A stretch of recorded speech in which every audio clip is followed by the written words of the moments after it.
क्या हाल है बच्चा लोग? बढ़िया, एकदम फर्स्ट क्लास। वाह, क्या बात है भाई। तुम लोगों का लेकिन यार चलती है नहीं, एकदम मजे मजे में रहते हो, किसी की नजर ना लगे, है ना। तो बच्चों, जैसा कि मैंने बताया था कि मैं YouTube पर उन बच्चों के लिए कुछ वीडियो बनाकर डाल रहा हूँ जो यूपीएससी, बीपीएससी, पीएससी, रेलवे, इन सारी कॉम्पिटिशन्स के लिए, एसएससी के लिए, दरोगा के लिए तैयारी करते हैं। जितने भी जनरल कॉम्पिटिशन्स हैं उनकी तैयारी करते हैं। वैसे बच्चों के लिए सामान्य ज्ञान जो पूछा जाता है, जिसमें कि फिजिक्स, केमिस्ट्री, बायोलॉजी ये आते हैं, उन पे कुछ वीडियोस बना के मैं डाल रहा हूँ ताकि उन बच्चों को कुछ हेल्प मिल सके अपने करियर को एक नई ऊंचाई देने में। तो उसी संदर्भ में आज मैं लेकर आया हूँ कुछ क्वेश्चंस। जैसा कि आप देख सकते हैं कि जो हमारे क्वेश्चंस है वो मोशन से संबंधित हैं, गति से। और इसके पहले मैं पूरा मोशन डिस्कस किया हूँ। लीनियर मोशन, एक रेखीय motion, projectile motion, unit dimension, ये सब मैंने बना करके वीडियो यूट्यूब पे डाला है। यदि आप अभी तक नहीं देखे हैं तो पहले उसको देख लीजिए, क्योंकि उसको देखने के बाद ही ये क्वेश्चन समझ में आएंगे। यदि आपने अभी तक उसको नहीं देखा है तो जरूर से जरूर एक बार देख लें, उसके बाद ये क्वेश्चंस को सॉल्व करेंगे तो आनंद आएगा। ये वो क्वेश्चंस हैं जो डिफरेंट डिफरेंट एग्जामिनेशंस में पूछे गए हैं। कब कौन सा क्वेश्चन पूछा गया है, किस कंपटीशन में पूछा गया है, ये हमने क्वेश्चन के बगल में मेंशन कर रखा है। तो आप देखेंगे और जब उसे सॉल्व करेंगे हम, आप उसको समझेंगे तो आपका कॉन्फिडेंस लेवल बहुत ऊंचा हो जाएगा और आपको लगेगा कि ये तो कुछ है नहीं, बहुत आसान है और मैं इसे कर सकता हूं। और जब ऐसा लग जाएगा कि ये सब कुछ नहीं है, बहुत आसान चीजें हैं, आप उसे कर सकते हैं, तो फिर आपको सफल होने से कोई नहीं रोक सकता है, ये गारंटीड बात है। तो आइए इन क्वेश्चंस पे थोड़ा नजर डालते हैं कि क्वेश्चंस हैं क्या। जैसे क्वेश्चंस हमारे सामने दिखाई दे रहा है, जो कि पूछा गया है बेटा एमपीपीसीएस में, मध्य प्रदेश में जो पीसीएस की परीक्षा होती है उसमें पूछा गया है। जैसे अपने यहाँ बीपीएससी होता है वैसे ही एमपीपीसीएस में ये पूछा गया है। प्रीलिम्स में पूछा यह गया है कि जब कोई वस्तु ऊपर से गिराई जाती है तो उसका भार होता है। उसके भार के बारे में क्वेश्चन किया गया है कि ऊपर से गिराएंगे तो उसके भार का क्या होगा। ऑप्शन है कि शून्य होता है, अपरिवर्तित रहता है, कि परिवर्तनशील होता है, कि सभी गलत है। अब देखो बेटा, जो जनरल कॉम्पिटिशन्स की बात करते हैं उसमें हम लोग ये मानते हैं कि जो भार होता है किसी वस्तु का भार, इसको हम लोग लिखते हैं एम जी। एम क्या है? द्रव्यमान। और जी क्या है? गुरुत्वीय त्वरण। तो जब ये ऊपर से गिराएंगे हम तो ये गुरुत्वीय त्वरण नहीं बदलेगा और द्रव्यमान तो कभी बदलता ही नहीं है, वो एम जी बदलेगा नहीं और इसी को भार कहते हैं। यानी कि भार अपरिवर्तित रहेगा, भार में कोई परिवर्तन नहीं होगा। लेकिन यदि बहुत ऊंचाई से गिराएंगे 1600, 2000, 2500 किलोमीटर से, तब ये भार बदलेगा। लेकिन यहाँ इस क्वेश्चन में कोई ऊंचाई की चर्चा नहीं है। तो जब ऊंचाई की चर्चा नहीं है तो हम यही मानते हैं कि सामान्य रूप से गिराया गया, पृथ्वी पर कोई बहुत ऊंचाई से नहीं गिराया गया। और जब बहुत ऊंचाई से नहीं गिराते हैं तो जी नहीं बदलता है, तो भार ज्यों का त्यों रहेगा, क्योंकि द्रव्यमान तो कभी बदलता ही नहीं है। एकदम दिमाग में बेटा बिठा लेना है, ठीक है ना। आई बात समझ में? तो ऑप्शन हमारा हो जाएगा कि अपरिवर्तित रहता है, ऑप्शन नंबर बी। यदि किसी बच्चे को लगे कि हमें यहाँ समझने में परेशानी है तो मैं बार बार बोलता हूँ कि आप कमेंट करके हमें जरूर बताइए कि किसी तरह की कोई परेशानी होती है तो हम तक उसको पहुंचाइए। क्योंकि हम और आप जब तक एक दूसरे से वार्तालाप नहीं करेंगे, एक दूसरे से कम्युनिकेशन नहीं बैठाएंगे, तो चीजें बहुत स्पष्ट होने का गुंजाइश थोड़ा कम हो जाता है। तो आइए आगे बढ़ते हैं इसी क्रम में दूसरे क्वेश्चन की तरफ।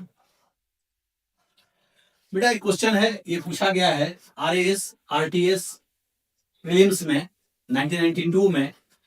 क्वेश्चन ये कहता है कि लकड़ी, लोहे व मोम के समान आकार के टुकड़े को समान ऊंचाई से पृथ्वी पर गिराया जाता है। ऊंचाई समान है, उसमें एक लकड़ी का है, एक लोहे का है और एक मोम का है, मतलब सब अलग अलग पदार्थ है, अलग अलग मटेरियल है। कौन सा टुकड़ा सर्वप्रथम पृथ्वी की सतह पे पहुंचेगा? देखो बेटा, एक बात हमने बताया था मोशन में जब पढ़ा रहे थे गति, कि यदि किसी वस्तु को एच हाइट से गिराते हैं, ड्रॉप करते हैं, ड्रॉप करना मतलब यू जीरो, तो पृथ्वी तक पहुंचने का जो समय हमने लिखा था बेटा, टाइम, इसका एक फॉर्मूला दिया था √2h/g। अब इस क्वेश्चन में ये कहता है कि सभी को समान ऊंचाई से गिराया गया है, तो सभी की ऊंचाई जब सेम है तो h तो सेम ही हो गया और g सबके लिए सेम होगा 9.8 मीटर पर सेकेंड स्क्वायर। तो इसमें द्रव्यमान का या साइज का या मटेरियल का तो कोई काम ही नहीं है, इसमें तो h और g का काम है समय बराबर। h हाइट गिरने में, ऊंचाई से गिराने में कितना समय लगता है। तो चूंकि सभी के लिए h और g फिक्स है, चाहे मोम का हो, चाहे लकड़ी का हो, चाहे लोहे का हो, किसी का भी वस्तु हो, समय सबको सेम ही लगेगा। तो आंसर हो जाएगा कि सभी साथ साथ पहुंचेंगे, अलग अलग नहीं पहुंचेगा। बल्कि हम तो ये कह रहे हैं कि यहां से हाथी को गिराओ या चूहा को गिराओ, अगर ऊंचाई सेम रखोगे तो साथ साथ ही गिरेगा। ऐसा नहीं है कि हाथी पहले गिर जाएगा और चूहा बाद में गिरेगा। ठीक है ना बेटा, आगे बात समझ में, एक्सप्लेन भी कर दिया ना, इसका एक्सप्लेनेशन भी मैंने दे दिया। आइए अब जो क्वेश्चन है अगला, इसको पूछा है बीपीएससी में, ये बिल्कुल न्यू क्वेश्चन है, 2023 का है, प्रीलिम्स का, जो 69 बीपीएससी हुआ है, इसका क्वेश्चन है बेटा। इस क्वेश्चन में क्या पूछा गया है, पूछने वाले जो श्रीमान है वो पूछते क्या है कि अलग अलग द्रव्यमान की दो वस्तुएं चंद्रमा की सतह के पास स्वतंत्र रूप से गिरने से क्या होगा। दो अलग अलग द्रव्यमान की वस्तु है, तो चंद्रमा पे गिराना है उसको, चंद्रमा पे, पृथ्वी पर नहीं, चंद्रमा पे। तो कहता है कि स्वतंत्र रूप से उसको गिराने पर क्या होगा, कहता है कि अलग अलग त्वरण होगा या उनके जड़त्व में परिवर्तन होगा, किसी भी क्षण एक ही वेग होगा या समान परिमाण के बल का अनुभव होगा। देखो बेटा, बड़ा अच्छा क्वेश्चन है, बड़ा कॉन्सेप्चुअल है। मैं तो कहूंगा कि बीपीएससी लेवल में जो पूछा गया है प्रीलिम्स में, उसके लिए अच्छा क्वेश्चन है। अलग अलग त्वरण होगा, तो जवाब है कि नहीं, त्वरण अलग अलग नहीं होगा, क्योंकि चंद्रमा पर जो त्वरण होता है, चंद्रमा पर त्वरण का वैल्यू देखो क्या होता है। चंद्रमा पर त्वरण जो होता है, ये होता है पृथ्वी पर जितना होता है ना, उसका 6 से डिवाइड कर दो, 6 से भाग दे दो, g/6 होता है। ये g क्या है, 9.8 जो पृथ्वी पर होता है, तो g/6 हो जाता है, बचपन से पढ़ाया गया है। ठीक है ना। अब क्या है बेटा कि त्वरण तो सबका सेम ही होगा, क्योंकि मास का इसमें कोई मास का कोई फॉर्मूला में रोल ही नहीं है, द्रव्यमान का तो कोई रोल है ही नहीं। जी तो अर्थ वाला है, 9.8 सबके लिए होता है, भारी रहे चाहे हल्का रहे, तो सभी का त्वरण तो एक समान होगा। यहां पे जड़त्व से कोई लेना देना नहीं है, जड़त्व जो होता है वो तो दूसरी चीज होता है। वस्तु विरामावस्था या गत्यावस्था को बनाए रखना चाहती है, ये जड़त्व होता है, तो उससे यहां कोई लेना देना नहीं है। अब आगे है कि किसी भी क्षण एक ही वेग होगा, किसी भी समय पर देखेंगे तो उसका वेग एक ही होगा। देखो जब वो गिरेगा और किसी समय पर देखेंगे तो वेग का देखो फॉर्मूला क्या लिखेंगे, v = u + at। यही फॉर्मूला पढ़ाए थे मोशन में। हमको मान लो किसी क्षण देखना है, तो मान लो कि t समय पे निकाल लेते हैं, कोई भी टाइम पर t पर, तो बेटा जब v निकालेंगे तो u तो 0 है और एक्सेलरेशन जो त्वरण है वो तो g/6 है, किसी भी समय के लिए हम t समय मान लिया, तो दोनों का जब हम वेग निकालेंगे किसी भी समय पर तो यही होगा gt/6। तो इसमें भी द्रव्यमान तो आया नहीं, तो दोनों का वेग तो समान ही होगा।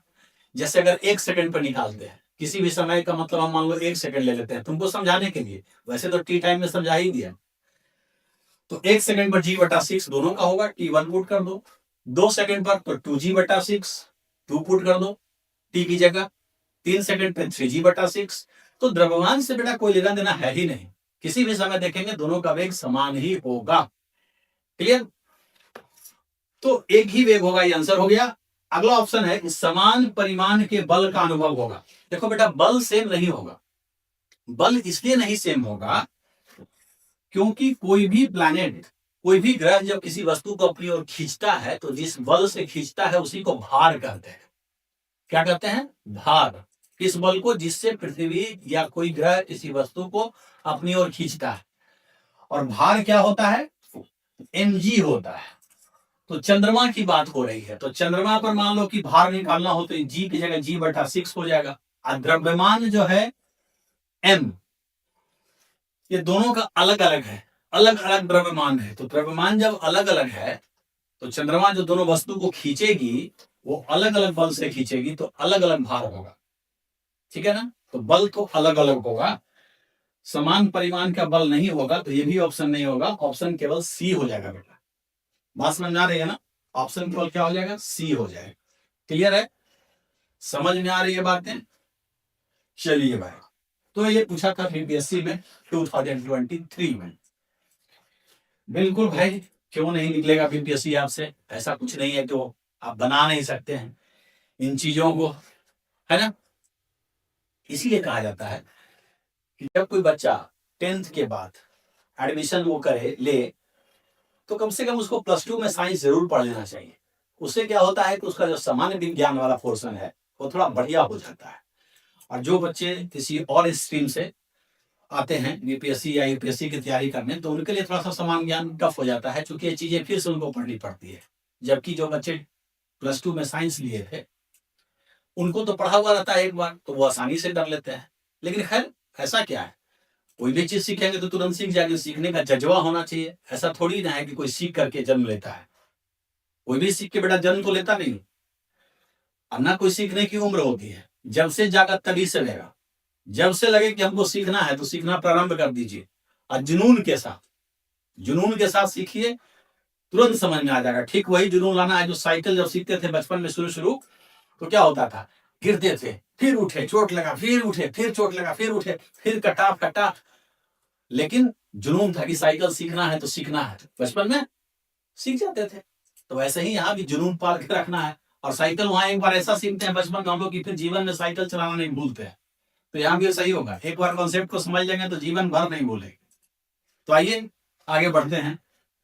एक क्वेश्चन है, इसको आईएएस में पूछा गया है, आईएएस प्रीलिम्स में 1996 में 1996 में पूछा गया है। कहता यह है कि गुरुत्व के अधीन विरामावस्था से मुक्त रूप से गिरने वाले किसी कण के मामले में समय में विस्थापन का विवर्तन किसमें सही दर्शाता है।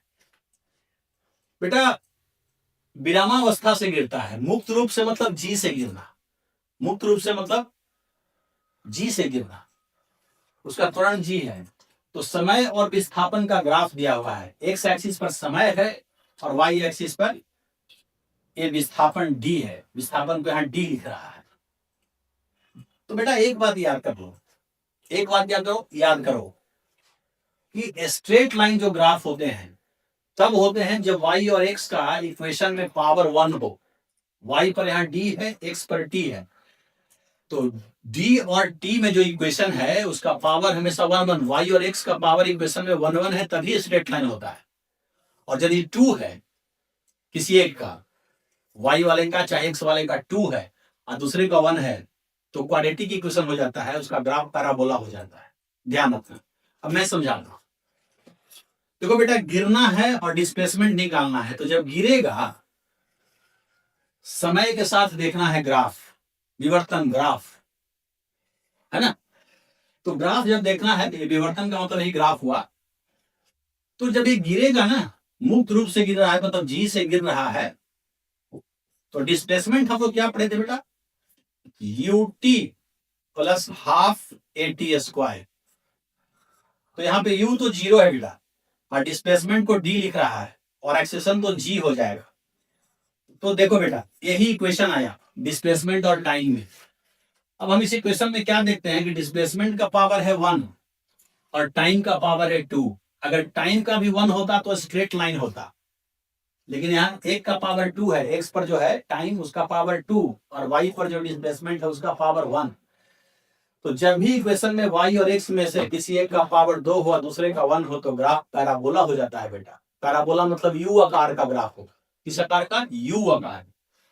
यहाँ यू आकार का कौन सा ग्राफ है, 2 ग्राफ, एक ये है और एक ये है। ये उल्टा हुआ यू है और ये सीधा यू है, वो भी बता देते हैं। देखो यहाँ पे कोऑर्डिनेट क्या होता है, यहाँ पे जहां मूल बिंदु होता है वहां x भी 0 होता है, y भी 0 होता है ना। तो यदि t 0 है तो इस ग्राफ में y भी 0 है, ग्राफ यहीं से शुरू हो रहा है। और इसमें यदि हम t 0 करते हैं, मतलब x 0 करते हैं, तो y यहां से शुरू हो रहा है, मतलब कुछ है। तो 0 टाइम डालो अपने इक्वेशन में। देखो t जब 0 करोगे अपने इक्वेशन में, यहाँ पे t 0 करोगे तो y 0 हो जाएगा, t 0 तो d 0, मतलब t 0 पर d 0 होना चाहिए। जबकि इसमें t 0 कर रहे हैं तो d 0 नहीं है, वो इसमें है, इसलिए ग्राफ बेटा ये हो जाएगा। तो यही ट्रिक हो गया हम लोगों का कि पहले इक्वेशन निकाल लिया और उसके बाद देख लिया कि यहाँ t 0 पर d क्या कहता है, मेरा इक्वेशन तो 0 कहता है, तो मिला लिया। स्ट्रेट लाइन को क्यों छाटा बेटा? क्योंकि किसी भी स्ट्रेट लाइन में y और x का पावर 1 1 होना चाहिए, यहां नहीं था, इसलिए स्ट्रेट लाइन छट गया। अब हम फिजिक्स को फिजिक्स की तरह यहाँ नहीं पढ़ा रहे हैं, फिजिक्स को हम पढ़ा रहे हैं लॉजिक की तरह, लॉजिक समझ में आए बच्चों को और उनको जनरल कॉम्बिनेशंस में कोई दिक्कत नहीं हो। ठीक, चलिए। और नहीं तो इसमें मैथमेटिक्स जानने लगेंगे तो बच्चे बोर भी होंगे, उनको दिक्कत भी होगी, उतनी आवश्यकता भी नहीं है। तो ये था आईएएस का पूछा गया प्रश्न। एक बार और आईएएस का एक प्रश्न आ रहा है प्रीलिम्स का। क्या क्वेश्चन पूछा है साहब? कहता है कि एक ऊंचाई इमारत से गेंद इतना मीटर पर सेकंड के समान त्वरण के साथ गिराई जाती है। एक ऊंची इमारत से गेंद 9.8 मीटर प्रति सेकंड स्क्वायर के समान त्वरण से गिराई जाती है। 3 सेकंड बाद उसका वेग क्या होगा? कहता है कि 9.8 से गिरता है, 9.8 से गिर रहा है, 3 सेकंड के बाद वेग निकालना है और गिराया जाता है तो यू तो 0 हो गया। तो बेटा यू 0 हो गया, त्वरण 9.8 हो गया, समय दिया हुआ है ही। तो मोशन का जो इक्वेशन पढ़ाए थे 4 ठो, v बराबर u plus a t, s बराबर u t plus half a t square और v स्क्वायर बराबर यू स्क्वायर प्लस 2s। तो तीनों ही इक्वेशन में 4 टर्म रहता है, तो 3 नोन हो तो चौथा निकालना होता है। अब यहाँ वेग निकालना है, तो वेग के लिए 2 ही इक्वेशन था, v बराबर और v स्क्वायर बराबर। तो v बराबर u plus a T, you मालूम है, ये मालूम है बेटा, t मालूम है। तो v बराबर जब हम u प्लस ए टी करेंगे तो u आ गया 0, a आ गया 9.8 और t आ गया 3 सेकेंड। बेटा इसको कैलकुलेट कर दीजिए तो 8 3 24 की 4 हाथ में 2 और 9 3 27 और 2 29.4 मीटर प्रति सेकंड आंसर हो जाएगा इसका। और ये ऑप्शन नंबर बी हो जाएगा बेटा, सॉरी सी। तो कुछ है आईएएस में पूछा गया।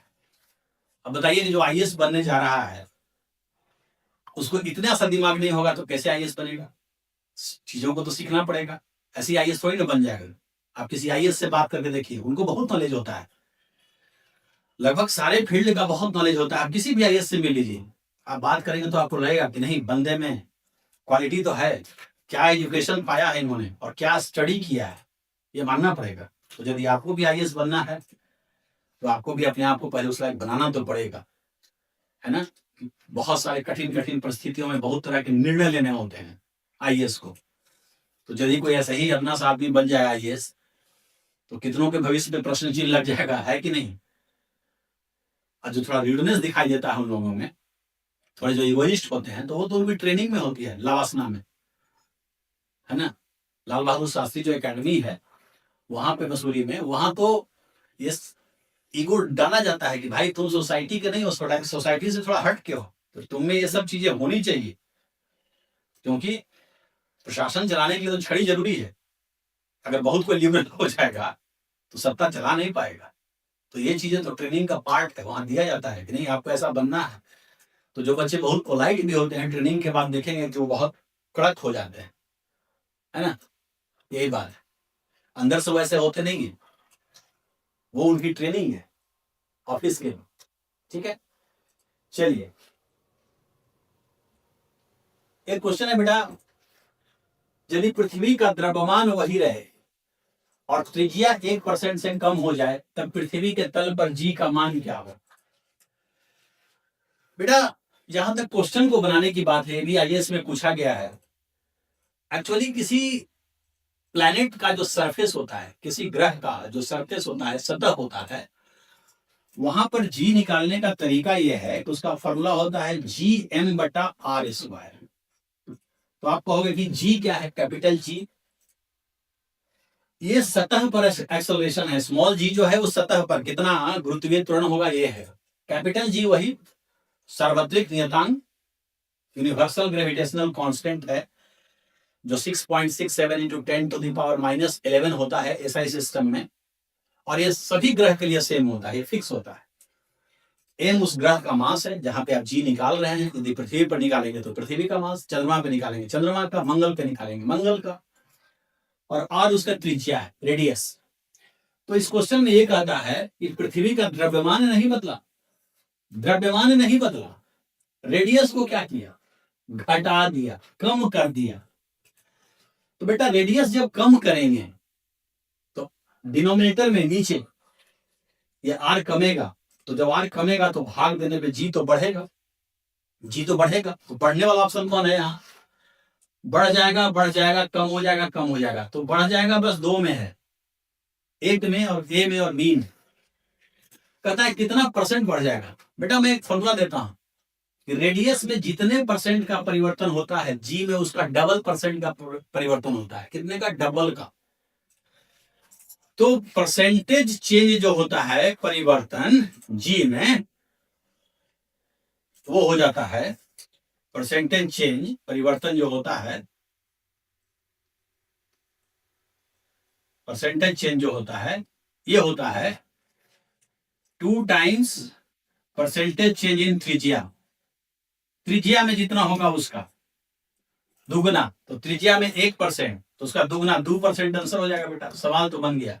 लेकिन बेटा एक बात ध्यान रखिएगा कि जो हमने 2% बताया दुगना, ये तभी होता है जब ये रेडियस में, त्रिज्या में परिवर्तन जितना कम से कम हो उतना अच्छा। ऐसा नहीं कि 20%, 30%, 40% परिवर्तन होने लगे तो दुगना कर दीजिएगा। आप इसको मोटा मोटी मान लीजिए कि 5% से कम, 5% से यदि कम है तब इस फॉर्मूला को लगाइएगा, 5% से ज्यादा हो तब नहीं। ठीक है ना? 5% से ज्यादा होगा तो उसका फॉर्मूला बदल जाएगा, वो हम दूसरे फॉर्मूला में बताएंगे, दूसरे क्वेश्चन। आप मान के चलिए कि 5% से कम होना चाहिए। ठीक है ना बेटा? ये बात है। या बहुत गलती करेंगे तो 9% तक जाएंगे, 9% तक जाएंगे, उससे ज्यादा मत जाइए। 10 से आगे बढ़ने लगे या 10 हो तो मत लगाइए। ठीक है? तो आइए इसको आगे बढ़ाते हैं। आंसर तो हो ही गया कि आर घटाया था तो बढ़ेगा जी का वैल्यू और 2% बढ़ जाएगा तो आंसर बी हो जाएगा। ठीक है ना बेटा? समझ में आ गई बात? आज लगता है कि खाली आईएएस का ही क्वेश्चन ही है, सिर्फ आईएएस का ही क्वेश्चन लिया गया। वाह क्या बात! अब लगता है कि बच्चे आईएएस बन जाएंगे। और सबसे ज्यादा प्रसन्नता तो हमें होगी कि हम नया नया ट्रेनिंग दे रहे थे बच्चों को और बच्चे क्वालिफाई कर गए, तो मुझे बहुत प्रसन्नता होगी। ऐसे तो बच्चे आईआईटी रीड करते थे, उसके बाद सिविल सर्विसेज क्रैक किए हैं और करते थे, तो खैर उसमें बहुत लोग पढ़ाते थे उनको, अभी भी बहुत लोग पढ़ाते हैं उन बच्चों को। लेकिन यदि आप सफल होंगे तो मुझे बेहद प्रसन्नता होगी कि हमारे विद्यार्थी ने उस एग्जाम को क्रैक किया, जो कि इंडिया का एक बहुत ही प्रतिष्ठित एग्जाम है, और उसको क्रैक करके साधारण परिवार का बच्चा वहां तक पहुंच गया। तो मतलब बयान नहीं कर सकता कि मैं कितना खुश होऊंगा आपकी सफलता देखकर। तो आइए ये दूसरा क्वेश्चन लेते हैं। क्या है?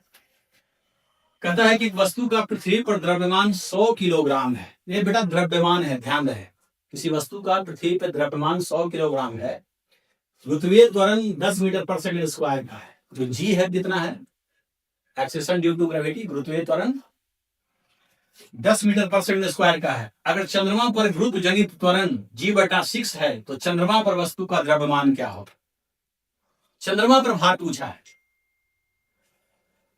तो चंद्रमा पर वस्तु का द्रव्यमान क्या होगा? सॉरी, द्रव्यमान पूछा है, भार नहीं पूछा है, द्रव्यमान। तो मैंने तो पहले ही बताया था बेटा आज के वीडियो में कि भार बदलता है, द्रव्यमान कभी नहीं बदलता है। तो यदि 100 केजी के वस्तु को वो चंद्रमा पर ले जाए, चाहे मंगल पर ले जाए, चाहे शनि पर ले जाए, कहीं भी ले जाए, ये द्रव्यमान नहीं बदलेगा, भार उसका 6 गुना घट जाएगा, है ना? द्रव्यमान तो जो करते हो रहेगा, 100 केजी ही रहेगा।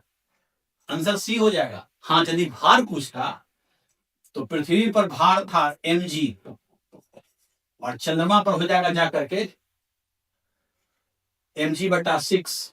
तो जितना पृथ्वी पर था उसमें 6 से भाग देके बताते, है ना। चंद्रमा पर भार लेकिन पूछा नहीं था, चंद्रमा पर भार तो ये नहीं पूछा था। तो ये हो जाता क्योंकि जी वहां बदल जाता है mg/6। तो जो पृथ्वी पर होता उसमें 6 से भाग पड़ जाए, लेकिन यहाँ तो द्रव्यमान पूछा है। बहुत सारे बच्चे हड़बड़ में गलती कर दिए हों तो बाहर समझ के बना दिया। ठीक है, इस क्वेश्चन को आरआरबी एएलपी में पूछा है 2018 में, रेलवे ने पूछा है। आइए इसको देखते हैं, ये महोदय ने क्या पूछा। कहता है कि तात्कालिक वेग और औसत वेग तब बराबर होते हैं जब, तात्कालिक वेग का मतलब होता है किसी क्षण पर वेग। अब कहोगे किसी क्षण पर वेग का क्या मतलब। जैसे बेटा किसी वस्तु का मोशन हो रहा है, किसी वस्तु का मोशन हो रहा है और मोशन होने के बाद कोई पूछे कि बताइए उस वस्तु का 2 सेकंड पर क्या वेग है, तो 2 सेकंड एक टाइम देके जब पूछता है तो यही होता है तात्कालिक वेग। अब कोई जरूरी नहीं कि 2 ही देगा, कोई पूछेगा 3 सेकंड पर बताइए, तो 3 सेकंड पर जो एक समय देके जब पूछेगा उसको कहेंगे तो 3 सेकंड का तात्कालिक वेग है। कोई कहेगा 2.5 सेकंड पर बताइए, एक टाइम दे के कुछ पूछे उसका वेग तो तात्कालिक होता है। अब 2 पॉइंट के बीच में एक यहाँ जब वेग पूछा जाता है उसको औसत वेग कहते हैं। अब 2 पॉइंट के बीच जब पूछा जाएगा तो 2 पॉइंट पर बॉडी वस्तु एक टाइम में तो रहेगा नहीं, एक समय पर तो नहीं रहेगा, इसलिए वहां 2 टाइम रहेगा। तो 2 टाइम देके जब कोई वेग पूछता है तो उसको कहते हैं औसत वेग, और एक टाइम देके जब कोई वेग पूछता है तो उसको बोलते हैं तात्क्षणिक वेग या तात्कालिक वेग। तो ठीक है, कहता है कि तात्कालिक वेग और औसत वेग बराबर कब होते हैं। देखो बेटा एक ट्रिक याद रखो, कोई भी राशि हो, सदिश हो, अदिश हो, कोई भी भौतिक राशि, कोई भी फिजिकल क्वांटिटी हो, यदि उसका तात्कालिक वैल्यू एक समान रहेगा, नहीं बदलेगा, तो औसत का वैल्यू भी वही होता है जो तात्कालिक होता है। जैसे किसी का तात्कालिक वेग एक समान है, यूनिफॉर्म है, तो उसका औसत वेग भी वही होगा। मतलब कोई वस्तु यदि 10 मीटर पर सेकंड से जा रहा है, हमेशा किसी भी समय पर 10 से जा रहा है, बदल नहीं रहा है वेग, तो उसका औसत वेग 10 ही होगा। अब कोई जरूरी नहीं कि 10 ही से जाए, वो कुछों से जाए। मान लो 15 से जा रहा है और बदल नहीं रहा है वेग, तो औसत वेग 15 होगा। 5 से जा रहा है, 3 से जा रहा है, तो जिस वेग से जाएगा और वो बदलेगा नहीं वेग को, तो उसका औसत वेग वही हो जाता है। तो तात्कालिक वेग यदि समान रहता है तो उसका औसत वेग वही रहता है। और ये सिर्फ वेग में नहीं, चाल में भी होगा, त्वरण में भी ऐसा ही होता है कि तात्कालिक त्वरण यदि नहीं बदल रहा है तो औसत वही रहेगा। पावर में भी होगा, तात्कालिक पावर यदि नहीं बदल रहा है तो उसका औसत पावर वही होगा। तो नियम बना लो कि तात्कालिक यदि कांस्टेंट, स्थिर, यूनिफॉर्म, एक समान, तो औसत उसी के बराबर होता है, नहीं बदलता है। अब आते हैं तात्कालिक वेग और औसत वेग बराबर कब होते हैं। तो कहता है कि एक समान त्वरण में हो, एक वृत्त में चल रहा हो, परिवर्तित त्वरण में हो, शून्य त्वरण में हो। देखो बेटा हमने क्या कहा था कि तात्कालिक वेग और औसत वेग बराबर कब होगा, जब वेग नहीं बदलेगा, वेग एक समान रहेगा, तात्कालिक वेग नहीं बदलेगा। तो वेग जब नहीं बदलता है ना बेटा, तो पहले भी बोले हैं कि त्वरण नहीं होता है। वेग नहीं बदलने से त्वरण नहीं होता है, त्वरण होगा तो वेग बदलेगा। तो ऐसा होने के लिए जो क्वेश्चन में डिमांड है कि तात्कालिक और औसत बराबर कब होगा, तो उसके लिए तात्कालिक वेग को स्थिर रहना होगा, बदलना नहीं होगा। तो उसको जो बदलने वाला है उसको नहीं रहना पड़ेगा, लेकिन त्वरण को 0 होना पड़ेगा। तो शून्य त्वरण में ही संभव है। शून्य त्वरण जब रहेगा तब तो वेग को बदल देगा। अब वेग बदल जाएगा तो औसत के बराबर हो ही नहीं सकता है, यही रूल है। ठीक है ना। आइए आज एक क्वेश्चन है, ये भी आरआरबी ने ही पूछा है, रेलवे भी खूब पूछता है और अच्छे से क्वेश्चन पूछता है। क्या पूछा है भाई, कहता है कि एक पिंड यू वेग से ऊर्ध्वाधर रूप से एक फर्श से टकराता है तथा उसी गति से उछलता है, गति में परिवर्तन क्या हो। बेटा देखो कहता है कि आया यू से, टकराया और गया भी यू से। गति में परिवर्तन, चेंज, तो फाइनल माइनस इनिशियल, तो फाइनल बाद वाला, इनिशियल शुरू वाला, इसमें से इसको घटाना है। अब कोई बच्चा बोलता है कि सर तो यू में से यू घटाएंगे तो जीरो, नहीं बेटा, ये सदिश होते हैं। वेग क्या होते हैं? सदिश। तो इनके घटाने के देखो नियम ऐसे हैं कि परिवर्तन जब निकालेंगे ना, परिवर्तन जब निकालेंगे तो ऐसे होता है बेटा, फाइनल माइनस इनिशियल में माइनस लगा देंगे। कहोगे माइनस क्यों लगाए? क्योंकि हम ऊपर पॉजिटिव मान लिए थे, प्लस ऊपर माने थे, तो ये प्लस और ये उल्टा आया तो ऐसे माइनस, तो ये 2u हो जाएगा बेटा, 2u, 2u हो जाएगा, ठीक है ना, 2u हो जाएगा। अब कोई बच्चा बोलेगा ऊपर क्यों सर प्लस मानते हैं? प्रायः ऊपर प्लस मानते हैं इसलिए, अगर कोई नीचे प्लस मांगे तो ये हो जाएगा प्लस और ये हो जाएगा माइनस, तो अंतर -2u हो जाएगा। लेकिन क्वेश्चन में किधर प्लस मांगा है ये नहीं लिखा है, तो जनरली ऊपर मानते हैं प्लस, इसलिए ऊपर मान के ही बनाएंगे, ठीक है ना। क्वेश्चन में साइन का कोई जिक्र नहीं है कि किधर प्लस लेना है, तो जनरली इधर प्लस लेते हैं उधर लिए, ऊपर लेते हैं तो ऊपर लिए। तो बेटा ये सब क्वेश्चंस थे जो गति से संबंधित थे, और हमने गति चैप्टर आपको बड़े अच्छे से पढ़ाया था, प्रोजेक्टाइल और मोशन अंडर ग्रेविटी, ये सब मैंने पढ़ाया था बड़े अच्छे से, बहुत सारे ट्रिक्स टेक्निक्स दिया था। उसी से रिलेटेड ये क्वेश्चंस थे जिसको आज हमने डिस्कस किया, जो कि सिविल सर्विसेज, पीसीएस, रेलवे में पूछा गया। तो आशा करते हैं कि ये प्रश्न आपको न सिर्फ समझ में आए होंगे बल्कि आप इनको एंजॉय किए होंगे और आपको अच्छा लगा होगा। और यदि अच्छा नहीं लगा है तो मैं क्षमा प्रार्थी हूँ, और आपका सुझाव हमें मिलता रहे ताकि मैं उसमें और इम्प्रूवमेंट करता जाऊं। ऐसी हमारी जो भावना है आपके लिए है।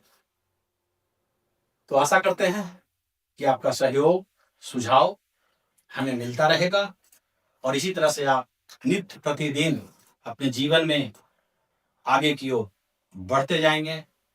तब तक के लिए बस इतना ही।